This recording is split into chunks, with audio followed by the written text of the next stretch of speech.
Hello guys, मैं MP bull India से मनीष कुमार आप सभी का इस चैनल पर स्वागत करता हूं। आज हम इस चैनल पर शेयर बाजार के बारे में परिचय करेंगे कि शेयर बाजार में कैसे पैसा इन्वेस्ट किया जाता है और किस प्रकार से हमारे को नुकसान से बचा जा सकता है और कौन सी जगह पैसा अपने को इन्वेस्ट करना है। क्योंकि अगर इन सभी चीज़ों का अपने को मालूम नहीं होगा, जानकारी नहीं होगी, तो हम शेयर बाजार में नुकसान के अलावा और कुछ भी नहीं कर सकते हैं। और ये सभी चीज़ें अपने को जानना बहुत ज़रूरी हो जाता है। ये वीडियो थोड़ा लंबा ज़रूर हो सकता है, इसके बारे में मैं थोड़ा डिटेल में बताता हूँ। जैसे शेयर बाजार का परिचय। शेयर बाजार का परिचय है तो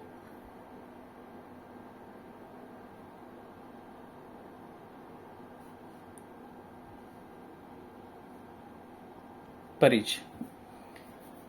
अब शेयर बाजार में निवेश करने के लिए सबसे पहले अपने को दो नियमों का पालन करना पड़ता है, और वो दो नियम कौन कौन से हैं उसके बारे में हम जानेंगे कि वो दो नियम कौन कौन से हैं। इसमें पहला नियम है कि पहला नियम ये है कि अपना पैसा कम गंवाएं।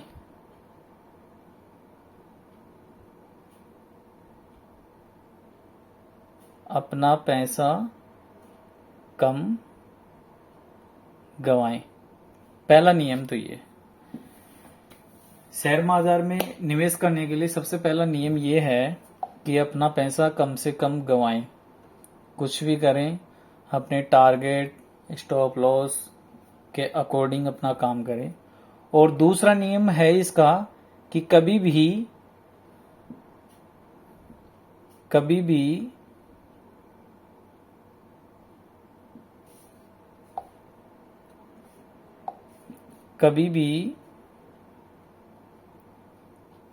पहले नियम को ना भूलें।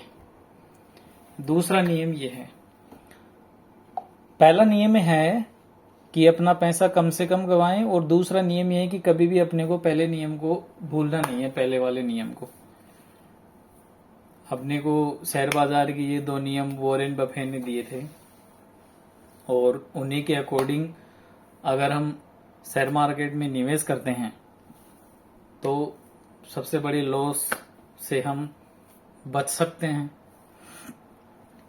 इसी के अकॉर्डिंग पहले शेयर बाजार में निवेश करने का तरीका कुछ अलग था और आज कुछ अलग है।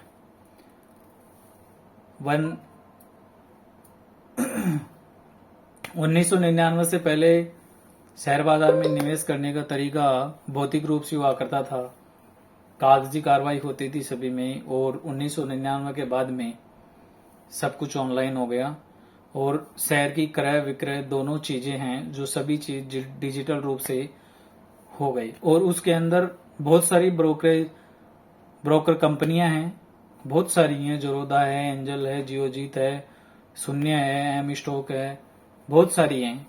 वो ब्रोकर कंपनियां हैं जो सभी अपने मोबाइल पर एक डिजिटल ऐप के द्वारा अपने को शेयर का क्रय और विक्रेता दोनों का एक मंच प्रदान करती हैं, और उसी के अकॉर्डिंग हम किसी शेयर को ले और दे पाते हैं आराम से, उसी प्लेटफॉर्म के अकॉर्डिंग। इसमें बहुत सारी ब्रोकर कंपनियां होती हैं, उसके बारे में हम आगे जानेंगे, और उसी के अकॉर्डिंग उसमें डीमेट अकाउंट खुलता है अपना। तो सबसे पहले शेयर बाजार में अपने को कारोबार करने के लिए, उसमें निवेश करने के लिए सबसे पहली आवश्यकता क्या होती है? सबसे पहले क्या था कि पुराने जमाने में पहले शेयर कारोबार का निवेश करने के लिए अपने को अपने आसपास में कोई ब्रोकर है, सब ब्रोकर हैं, अपने को वहां जाना पड़ता था, फिर उसके पास लिखवाना पड़ता था, कोई शेयर खरीदना है, कोई शेयर बेचना है, उसी के अकॉर्डिंग। जैसे किसी दुकान पे अपन सामान लेने के लिए जाते हैं, उसी के अकॉर्डिंग अपना शेयर का आदान और प्रदान हुआ करता था पहले, 1999 से पहले। अब 1999 के बाद में सभी डिजिटल प्रकार से हो गया,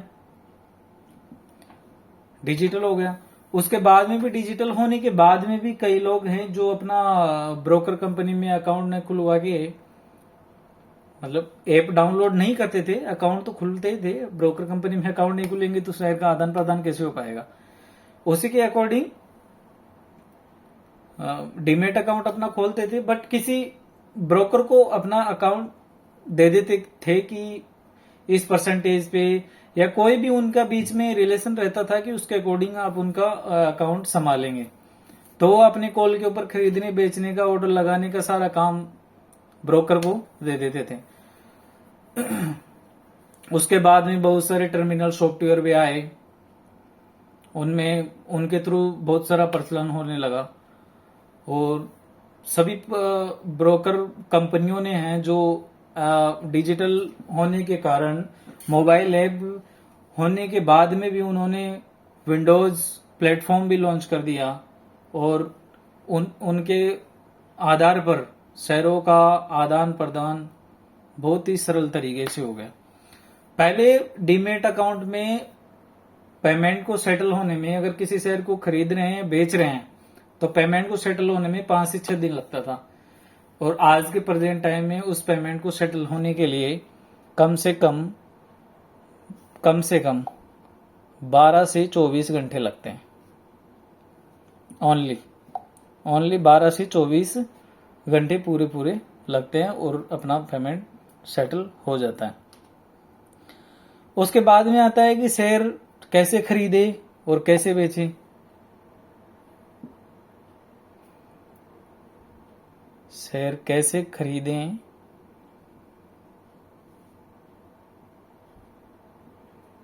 और कैसे बेचें।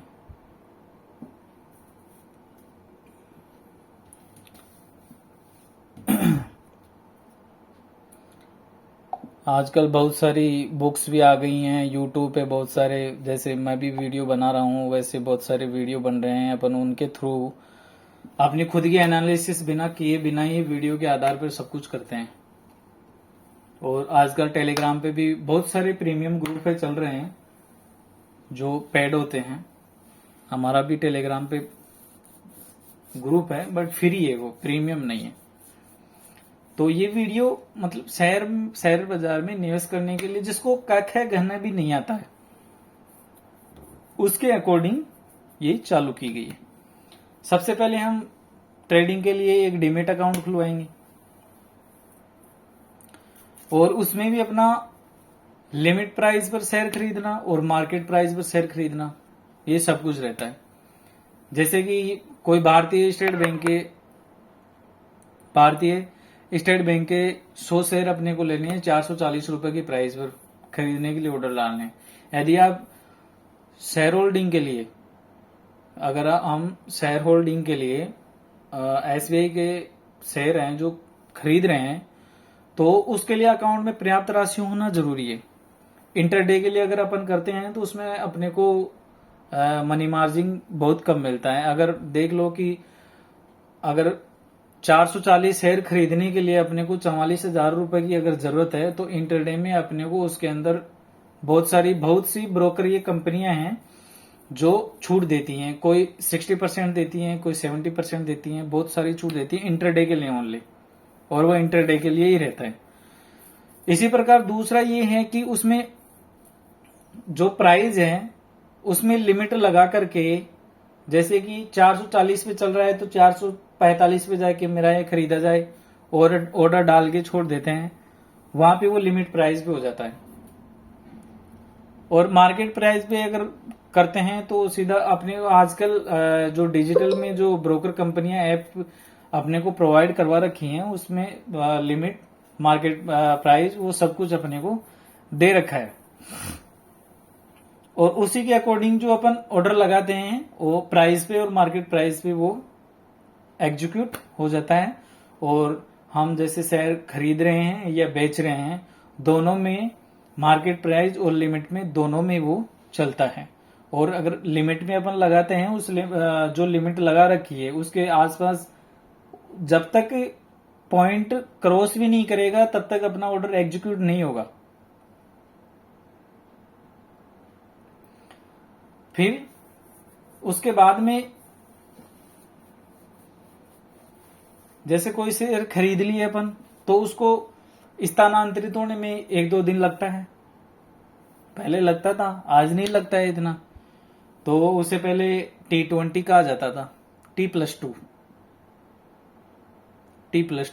और वर्तमान में सेटलमेंट होने के लिए तो 12 से 18 घंटे काफी होते हैं। एक दिन में सारी प्रक्रिया होके चरणबद्ध तरीके से सब कुछ लागू हो जाता है।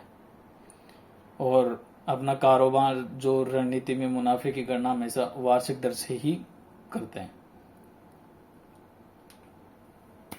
और हम उपन्यास शैली में भी कई पुस्तकें हैं, उनमें से सबसे बेस्ट पुस्तक है अब्दुल शेयर बाजार में जीरो से हीरो कैसे बना। ये पुस्तक है, आप भी जरूर पढ़िएगा उसको, पुस्तक बहुत अच्छी है। अब्दुल शेयर बाजार में जीरो से हीरो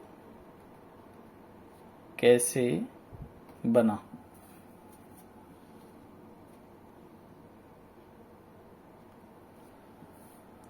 बहुत अच्छी पुस्तक है, आप पढ़िए। सारी चीजें उसमें डिटेल में दे रखी होती हैं और उसके लिए बहुत सारी बुकें हैं। इंटेलिजेंट इन्वेस्टर जो चंद्र प्रकाश कौशिक के उनके लेखक हैं, उनकी भी बहुत अच्छी बुक है। आज के लिए इतना ही काफी है, बाकी हम आगे देखते हैं। एक हम इसमें पढ़ेंगे कि CAGR की गणना क्या होती है। जो मैंने आपको बुक बताई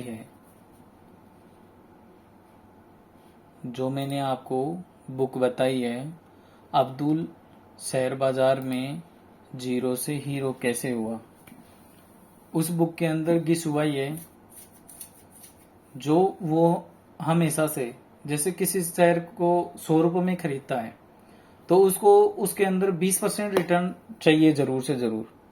जब तक उसको 20% रिटर्न नहीं मिलता था तब तक वो बेचता नहीं था। 20% रिटर्न चाहिए उसको, चाहे उसके लिए उसको 5 ईयर का वेट करना पड़े या 10 ईयर का वेट करना पड़े। उसके बाद में वो जैसे 5 साल में कोई चीज है उसने खरीदी, जैसे 100 रुपए में खरीद ली, ठीक है, और उसको 5 ईयर्स बाद में उसने 120 रुपए में सेल कर दी, ठीक है। तो उसको टोटल अपने 1 मिनट, तो इसके अंदर अपने को 20% रिटर्न मिला। अब्दुल शेयर बाजार में ही जीरो से हीरो कैसे बना, उस बुक में गिसुआई है जो कोई सा भी शेयर हो और कुछ भी हो वो उसके अंदर 20% रिटर्न लेता ही लेता था, चाहे उसको 5 साल वेट करना पड़ जाए। उसके बाद में वो CAGR की गणना भी करता था कि मेरे को 5 साल में कितना % CAGR मिला है, ये मिला है पूरा। वो अपन किसी से करवाएं उससे बड़े ऑनलाइन हम खुद भी चेक कर सकते हैं। गूगल क्रोम पे हम जाएंगे और ये मैंने पहले से लगा रखा है। गूगल क्रोम में 1 मिनट, गूगल क्रोम में CAGR कैलकुलेटर आ जाएगा, ऊपर क्लिक करना है और कोई सा भी इसमें से ले लेंगे, आईसीआईसी डायरेक्ट का है, ईटी मनी का है, तो कोई सा भी ले लेंगे हम। जैसे उसने 1,000 रुपये में कोई चीज़ खरीदी थी और जैसे उसने वो चीज़ 15,000 में सेल कर दी 5 साल के अंदर, ठीक है। तो उसका टोटल उसने इन्वेस्टेड किया था 1,000 और गेन्स उसको मिला है 14,000। तो CAGR रिटर्न उसका हो गया 71.88 पी, ठीक है। ऐसे करके हम किसी भी शेयर का CAGR निकाल सकते हैं। आगे चल के अपने को मालूम पड़ेगा कि शेयर का भी निकाल सकते हैं, ऑप्शन, स्टॉक्स ऑप्शन सभी का निकाल सकते हैं। कोई भी चीज है, जैसे मैंने ये 5,25,000 में मैंने ये कोई चीज खरीदी है और मैंने ये चीज है ना जो 8,11,000 में बेच दी है और 5 साल के लिए बेच दी है, तो मेरे को इसमें CAGR रिटर्न 9.07% मिलेगा, ठीक है। अगर यहाँ से इसको मैं 15 साल कर देता हूँ, 15 साल में अगर मेरे को इतना ही रिटर्न मिलता है तो इसमें CAGR रिटर्न हो गया 2.91%। लेकिन इतना सा मिलता नहीं है। 15 साल अगर 5,25,000 को आप इन्वेस्ट करके छोड़ेंगे ना, तो तकरीबन कि आपका ये 5,25,040 के आसपास मिलेगा, कम से कम पकड़ के चल रहा हूं मैं ये। CAGR प्रेजेंट टाइम में म्यूचुअल फंड के अंदर भी 15 तकरीबन 14 से और 17% मिलता है अपने को, और ये कम से कम पकड़ के चल रहा हूं मैं। तो इस प्रकार से हम CAGR की गणना निकाल सकते हैं, अपने को किसी शेयर में कितना परसेंटेज मिला है, कितना क्या मिला है। तो ये मान के चलिए कि बहुत अच्छी चीज है ये। इसी के अकॉर्डिंग निवेशक भी अपने 3 प्रकार के होते हैं। निवेशक भी अपने 3 प्रकार के होते हैं। निवेशक 3 प्रकार के होते हैं। इसमें पहले हैं अपने शॉर्ट टर्म,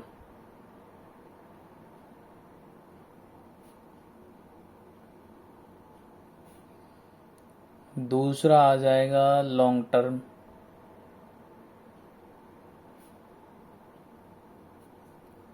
और तीसरा आ जाएगा अपना ये वैल्यू निवेशक या वैल्यू मूल्य निवेशक। तीनों में हम कुछ भी बोल सकते हैं। तो सबसे पहला है अपना शॉर्ट टर्म निवेशक। इसमें क्या है कि ऐसे निवेशक हैं जो शेयरों के मूल्य के उतार चढ़ाव में अपना मुनाफा बनाने की कोशिश करते हैं, और इनका निवेश करने का टाइमिंग होता है तो कुछ दिनों और कुछ हफ्तों से लेकर कुछ महीनों तक की सीमित रहता है। वो ओनली शॉर्ट टर्म के लिए है। जैसे कोई चीज मैंने आज 100 रुपए में खरीदी, वो 2 दिन बाद में 102 रुपए की हो गई, 1 महीने बाद में 110 रुपए की हो गई, तो वो ओनली शॉर्ट टर्म वाले निवेशक हो गए। उसके बाद में अपना आता है लॉन्ग टर्म वाले निवेशक। ये निवेशक हैं जो कुछ वर्षों से लेकर के दशकों तक होते हैं। जैसे कोई चीज अभी जैसे MRF का शेयर अपने 1,19,000 20,000 के आसपास अभी चल रहा है। ये 2002 में है ना जो 400-500 रुपए के आसपास था ये शेयर, और आज 1,20,000। मतलब कोई आदमी अगर एक शेयर भी लेके डाला होगा ना तो 1,19,500 रुपए उसकी वैल्यू हो रही है प्रेजेंट टाइम में आज। तो वो कुछ वर्षों पहले उसने होल्डिंग की थी, और आज अगर वो निकालना चाहता है तो उसके शेयर की ये वैल्यू है। वो अपने हो गए लॉन्ग टर्म वाले निवेशक। इसके बाद में आता है अपना वैल्यू निवेशक। इसमें कौन कौन आते हैं? इसमें वैल्यू निवेशक कौन से हैं? देखो, शॉर्ट टर्म निवेशक, लॉन्ग टर्म निवेशक और वैल्यू निवेशक, इन दोनों का वर्ग अलग है इसका वर्ग अलग। क्यों है? शॉर्ट टर्म वाले रहते हैं, ये हैं अनाड़ी आदमी, एकदम अनाड़ी आदमी, दोनों ही एकदम अनाड़ी आदमी है ये।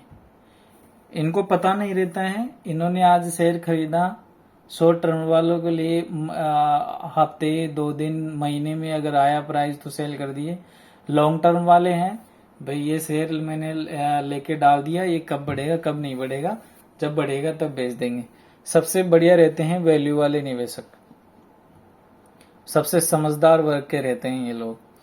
इन लोगों को सबसे बड़ी बात ये रहती है कि मेरे को ये पहले ही अपना, जब ईयर में ही अपना प्लान कर लेते हैं कि इस साल में मेरे को 2 से 3 कंपनियों को, 4 से 5 कंपनियों के ब्लू चिप शेयर खरीदने हैं जो भविष्य में मेरे को अच्छा खासा मुनाफा दे सकते हैं।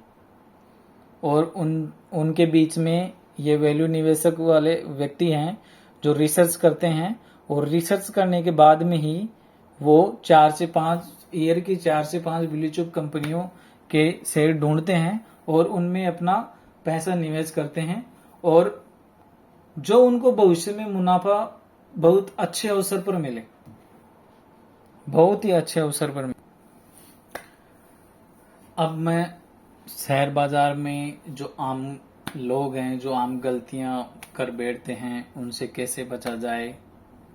शेयर बाजार में काम करना बहुत ही रोमांचक होता है, और इस रोमांच में जो नए नए निवेशक होते हैं ना, वो अपना मुनाफा सबसे पहले ही बैठते ही सोचते हैं कि मेरे तो हाथ में जादू की छड़ी है और मैं जल्द से जल्द अमीर बन जाऊंगा। बस इन गलतियों की वजह से ही उनके विचारधारा, माइंडसेट कुछ अलग ही हो जाता है, जिससे वो अच्छी अच्छी बढ़िया बढ़िया गलतियां करता है और अच्छे अच्छे सपने देखता है अमीर बनने के, और उसी के चक्कर में और वो अपने एक अच्छा खासा नुकसान को हाथ लगा लेता है। उसी के अकॉर्डिंग मैं कुछ चीजों का वर्णन करूंगा कि उतरने से पहले, शेयर बाजार में उतरने से पहले, निवेश करने से पहले इन सभी चीजों का ध्यान रखो। अब मैं आपसे उन गलतियों का वर्णन भी करूंगा ताकि आप देख सकें कि जानबूझकर या अनजाने में इन गलतियों को तो नहीं कर रहे हैं। एक बार देख लेना बेहतर होगा। सबसे पहला यह है कि अमीर बनने की जल्दीबाजी नहीं करना चाहिए। भाई फर्स्ट टाइम है अपना, तो सबसे बड़ी बात यह है कि एनालिसिस करो, कोर्स करो, कोई सा भी खुद के एनालिसिस करो और एकांत में करो। ऐसा नहीं है कि टेलीग्राम पे प्रीमियम ग्रुप ज्वाइन कर लिए और वो कह रहे हैं वैसा करते रहे, नहीं, खुद का अच्छा खासा माइंडसेट करो और उसमें माइंडसेट करके और अच्छे से दिमाग लगाएं और एनालिसिस करें। और ऐसा नहीं है कि आज मैंने किसी शेयर में निवेश किया है, किसी शेयर में मैंने निवेश किया है और तो मेरे को उसमें आज इतना प्रॉफिट हो रहा है तो मैं इतने दिन में इतना बड़ा आदमी हो जाऊंगा, ये नहीं सोचना है। ज्यादातर नए निवेशक क्या रहते हैं कि कई महीनों में लाखों कमाने का सोच लेते हैं, लाखों लाके निवेश भी करते हैं, सोचते हैं मैं तो बस कुछ दिनों के बाद में ही करोड़पति बन जाऊंगा, और वो ऐसी इच्छा रखते हैं और ऐसा माइंडसेट भी रखते हैं। तो ऐसी माइंडसेट अपने को रखनी नहीं है। क्यों? क्योंकि शेयर बाजार के इतिहास में आज तक जितने भी महान निवेशक आए हैं और जो करोड़पति बने हैं, वो केवल और केवल पावर ऑफ कंपाउंडिंग से धीरे धीरे आगे बढ़ती हुई करोड़पति और एक महान निवेशक बने। दूसरा अपना आता है शेयर बाजार का ज्ञान अवश्य ले लें। सबसे पहले यह आता है कि शुरुआती स्तर में नए निवेशक होते हैं, वो बाजार में आते हैं और निवेशकों को देखते हैं, उनकी नकल करते हैं तो निवेश करना स्टार्ट कर देते हैं, लेकिन उनको बाजार की कुछ भी समझ नहीं होती है। ऐसे निवेशक होते हैं वो अपने हाथ प्रॉफिट को तो बहुत दूर की बात है, नुकसान को ही लगाते हैं। क्यों? क्योंकि उनको मालूम तो है नहीं, एनालिसिस होती है नहीं। उसी के अकॉर्डिंग बिना एनालिसिस के निवेशक स्टॉक्स को बहुत ही महंगे दाम में खरीद लेते हैं, बहुत ही महंगे दाम में खरीद लेते हैं। और वो महंगे दाम में खरीद के और थोड़े टाइम तक तो पहले पहले क्या है कि छोटा छोटा मुनाफा लेकर निकल जाएंगे। आज 10 हुआ, कल 20 हुआ, परसों 50 हुआ, ऐसे करते करते करते करते और एक दिन वो कॉन्फिडेंस इतना बड़ा हो जाता है कि वो जितना पिछला कमाया है वो तो जाएगा जाएगा और कुछ कैपिटल में से भी अपना देके चला जाता है। क्यों चला जाता है? क्योंकि उसको एनालिसिस नहीं मालूम है। उसने अपनी पावर ऑफ कंपाउंडिंग को धीरे धीरे मजबूत नहीं किया। जब मजबूत नहीं करेगा तो कहाँ टिकेगा वो। इसके बाद में क्या आता है कि चलो ये हो गया, लेकिन मेरा कहना ये है, चाहे आप YouTube वीडियो देखो, ज्यादा से ज्यादा देखो, YouTube वीडियो के थ्रू अपनी एनालिसिस करो, कुछ भी करो। एक प्रीपेड जो पेड वाला ग्रुप होता है टेलीग्राम में, यूट्यूब पर, उनसे बचो पहले, और जो फ्री वाले वीडियो हैं उनको पढ़ो, उनके द्वारा अपनी एनालिसिस, पावर ऑफ कंपाउंडिंग को एकदम स्ट्रॉन्ग कर लो। उसके बाद में अपना अगला कदम होता है जो स्टॉप लॉस की अवधारणा होती है, जिसको हम कहते हैं कि मैं इस शेयर को खरीद रहा हूं, तो इसमें मेरे को कोई चीज मैं 100 रुपए में खरीद रहा हूं, तो मेरे को इसमें 5%, 2%, 10% या 20% से ज्यादा मेरे को लॉस नहीं होना चाहिए। उसे हम स्टॉप लॉस कहते हैं। भाई मेरा निश्चित है, नुकसान निश्चित है। कोई चीज मैंने 100 रुपए पे खरीदी है, अगर वो 80 रुपए पे आएगी तो मेरा स्टॉप लॉस हिट हो जाएगा। ठीक है, स्टॉप लॉस हिट हो जाएगा। तो अपन स्टॉप लॉस की अवधारणा को अगर लेके चलेंगे ना, तो हम बहुत बड़े नुकसान से बच सकते हैं।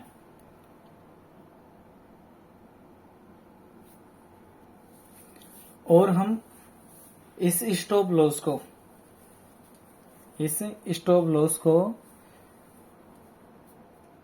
जो ये अवधारणा है, ये एक सीमित और एक निश्चित समय के लिए है, निश्चित प्रतिशत के लिए है, निश्चित रुपए के लिए है। जैसे कोई चीज मैंने इंट्राडे में किया, मैंने उसमें स्टॉप लॉस लगा के रखा। Stocks, options, futures, intraday traders, इन सभी के लिए स्टॉप लॉस की अवधारणा मन में रखनी चाहिए और इसको लगा के रखना चाहिए। जो इंट्राडे वाले हैं, स्टॉप लॉस कभी भी ब्लू चिप कंपनियां होती हैं, उनके अंदर नहीं लगता है, ये ध्यान रखिए। स्टॉप लॉस कभी भी ब्लू चिप कंपनियों में अपना नहीं रहता है। जो इंट्राडे के लिए रहते हैं उनके लिए स्टॉप लॉस जरूरी है। इसमें अगला पॉइंट आता है अपना एक्सपोजर या लिवरेज। एक्सपोजर और लिवरेज एक दो मुंह वाली तलवार होती है, और मेरी आप सभी को ये सलाह रहेगी कि अगर आप नए निवेशक हैं तो आप एक्सपोजर या लिवरेज का प्रयोग ना करें तो सबसे बेहतर। असल में क्या होता है कि लिवरेज और एक्सपोजर का अर्थ है कि कभी भी जितनी अपनी हैसियत है, जितनी अपनी क्षमता है, उससे बड़ी पोजीशन नहीं बनाना। और नए शेयर कारोबारी जो कम पैसा लगा करके ज्यादा मुनाफा चाहते हैं, इसलिए वो एक्सपोजर या लिवरेज का प्रयोग करते हैं। जैसे कि कोई ब्रोकर है, आपको सुविधा देता है, जैसे एम स्टॉक दे रखा है आराम से। जैसे इंटरडे में आपके डीमैट अकाउंट में 10,000 रुपए लगा रखे, तो उसमें आपको एक्सपोजर लिवरेज का प्रयोग है, तो उसमें 10,000 रुपए लगाकर आपको वो कुछ शेयर 50,000 रुपए तक की क्षमता दे देता है कि आपके अकाउंट में 10,000 ही हैं, लेकिन आप 50,000 रुपए तक का माल खरीद सकते हैं। तो नए निवेशक क्या रहते हैं कि इसमें बहुत खुश हो जाते हैं और वो सोचते हैं कि यार इंट्राडे सोचते हैं कि इंटरडे में लिवरेज लेने से उनका मुनाफा बहुत ज्यादा बढ़ जाएगा। जैसे कि अपन माने तो जैसे 50,000 के शेयर खरीदेंगे तो उसमें 2% वो बढ़ गए, तो 50,000 का 2% 1,000 रुपये का फायदा हुआ। इस प्रकार से वो नए निवेशक क्या सोचते हैं कि मैंने 10,000 रुपये लगाए तो 10,000 रुपये में मैंने 1,000 रुपये कमाए, जैसे कि मैंने 10% फायदा कमा लिया। इसलिए उनको लगता है कि लिवरेज लगने पर उनको 2% शेयर बढ़ने पर 10% का फायदा होता है, तो उनका मुनाफा है जो 5 गुना हो जाता है। लेकिन ये चीज स्पष्ट हमेशा के लिए याद रखना, जैसे वो मुनाफा देता है ना, वैसे वो नुकसान को भी बढ़ावा देता है। और ये नुकसान इतना बड़ा हो जाता है ना, हालांकि न कि ये आपके कारोबारी पूंजी को साफ कर सकता है या आपको कर्ज में भी लाके छोड़ सकता है। कभी कभी मार्केट एक बड़ी गिरावट में रहता है तो शेयर एक एक दिन में ही 10-10, 5-5, 20-20, 15-15% गिर जाते हैं। तो इसी के अकॉर्डिंग जैसे आपकी कारोबारी पूंजी कितनी है, 10,000 रुपये, तो इंटरडे का लिवरेज आपको फायदा कितना मिला, 50,000 रुपये का एक्सपोजर लेता है वो। और उसके बाद में दुर्भाग्य से किसी दिन मार्केट डाउन हो गया और वो शेयर 20% गिर गया, तो एक ही दिन में पूंजी 50,000 पर 20% माना कि 10,000 रुपये का आपका नुकसान हो गया, तो अकाउंट में 10,000 रुपये तो आपका था ही, चला गया सारा का सारा। इसलिए छोटे निवेशकों को एक्सपोजर या लिवरेज का अगर उसके ऊपर काम करना है तो अपना स्टॉप लॉस बना के रखो। अब स्टॉप लॉस की धारणा अभी क्या रहती है कि स्टॉप लॉस की धारणा रहती है प्रॉफिट अपना अगर 2% का है, प्रॉफिट टारगेट अगर 2% का है तो स्टॉप लॉस अपना 1% का रहेगा, जैसे अपना रिस्क रिवार्ड रेशियो है जो अपने पक्ष में रहेगा। अगर मैं प्रॉफिट टारगेट 2% का ले रहा हूं तो 1% का मेरा स्टॉप लॉस रहेगा। माना कि अगर सारे दिन में मैंने 10 बार मैंने कुछ चीज खरीदी तो 10 बार में मेरे को 20% मिल गया, 10 बार में 20% मिल गया। और माना कि मेरी 10 पोजीशन खराब भी हो गई तो 10% काट के मेरे को 10% तो बच रहा है ना। इसलिए अगर ये नए नए निवेशकों को थोड़ा अच्छा लगता है, वो क्या है कि ब्रोकर कंपनियां हैं जो लिवरेज और एक्सपोजर का देती है, लालच देती है, और नए नए निवेशक हैं जो अच्छा खासा ले लेते हैं। मैंने भी लिया है। अब जैसे आपने बार बार 500 के स्टॉप लॉस ट्रिगर हो गए आपके और लॉस आपने बुक भी किया, तो ऐसे आपने 20 ट्रेड की, तो 20 ट्रेड में तो आपका 10,000 रुपये का जो कारोबारी पूंजी थी वो आपकी चली गई। दूसरा है कि कभी ना कभी, जैसे अभी 2 दिन पहले मार्केट ऊपर जाके कल या परसों की बात है 400-500 पॉइंट नीचे आ गया, तो उसमें जैसे बड़ी गिरावट आ गई तो स्टॉप लॉस उसमें ट्रिगर भी नहीं होते हैं। जैसे आपने शेयर खरीदा 10 रुपये 50 पैसे पे और आपने स्टॉप लॉस लगाया 10 रुपये 20 पैसे पे, तो बड़ी गिरावट आती है ना तो सीधा वो 10 रुपये 50 पैसे से शेयर अगर 9 रुपये 90 पैसे पे आ गया और 10 रुपये 20 पैसे का भाव अगर नहीं आया ना तो आपका स्टॉप लॉस ट्रिगर नहीं होगा और आपका लॉस बढ़ जाएगा। आपका स्टॉप लॉस होते हुए भी आपको नुकसान बहुत बड़ा हो रहा है। इसलिए मेरा कहना यह है कि कुल मिलाकर सारी बातों का सार यह है कि एक्सपोजर और लिवरेज में जोखिम को समझकर ही शेयरों में काम करना चाहिए, कि एक्सपोजर और लिवरेज सबसे बड़ा जोखिम है। और नए नए निवेशकों का क्या रहता है, नए नए निवेशक क्या रहते हैं, ये एक ही दिन में करोड़पति बनने का सोचते हैं, और वो अगर उनका लॉस अगर 5,000 भी हो रहा है तो सारे दिन में डीपीडीसी करेंगे, दे पुट दे कॉल, ये ऑप्शंस में रहता है। तो सारे दिन वो शेयर बाजार में नए नए ट्रेडर रहता है ना, वो अपनी मतलब स्टॉप लॉस हिट होने के बाद में भी एक ही दिन में बहुत सारी ट्रेडिंग कर लेते हैं, जो उनकी स्थिति खराब होती है ना उसको और भी ज्यादा खराब कर देते हैं।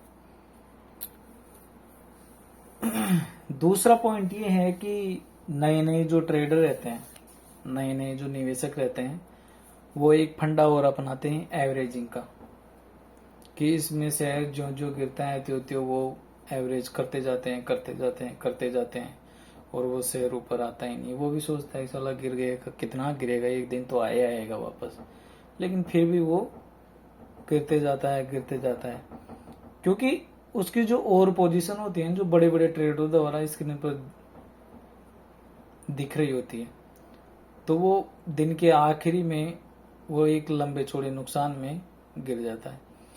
इसलिए सबसे पहले मैं ये कहता हूं कि आप इंटरडे, फ्यूचर ऑप्शन आदि के सेगमेंट को अगर दिन भर स्क्रीन पर बैठकर ट्रेड करने की आदत ना डाले तो अच्छा है।